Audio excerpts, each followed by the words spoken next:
嘅世界，我係尤斯林 Laura， 係全球精神與健康聯合協會攝製呢條公共教育短片嘅代表。如果大家睇緊呢條片嘅話，就代表住人類嘅世界已經失去咗表達情緒嘅能力。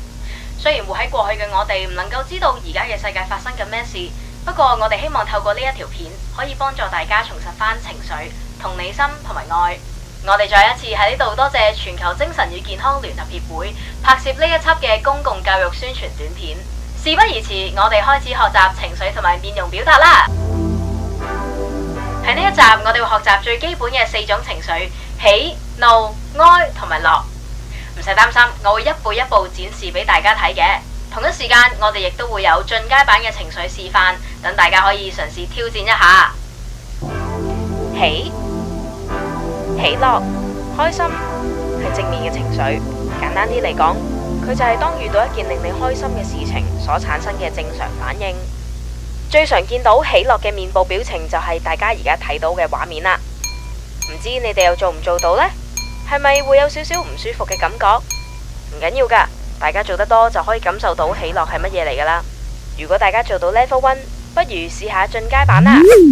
進階版雖然睇落去比 Level 1嘅平靜好多，但係其實進階版嘅喜樂係由心而發，所以我哋心跳會加速，腎上腺素會上升，由內影響到外，並唔止係外觀嘅變化。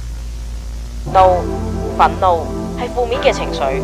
簡單啲嚟講，就係當你遇到一件好煩，或者係遇到一啲不公平對待嘅事情嘅時候，所產生到嘅情緒。唔知大家會唔會覺得呢個情緒比較容易捕捉呢？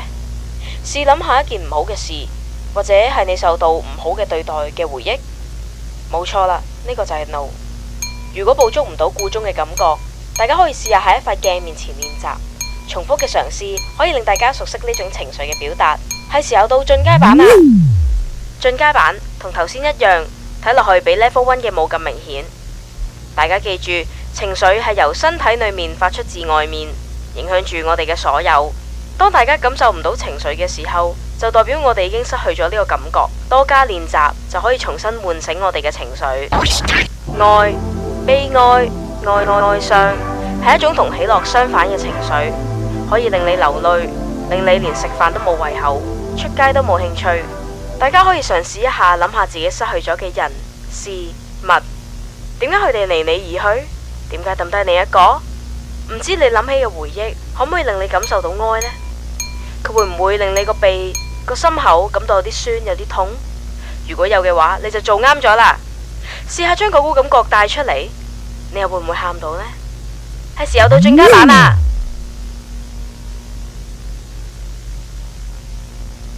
樂同喜樂好似，佢都係一種開心嘅情緒。同喜樂唔同嘅係，呢個比喜樂較為平靜。例如喺做一件事嘅過程中，冇遇到任何重大嘅困難，因而順利完成所感到嘅平安、放心。係時候到進階版啦！睇落冇咩分別，但係都係嗰句，情緒係由體內發展至體外，大家多加練習。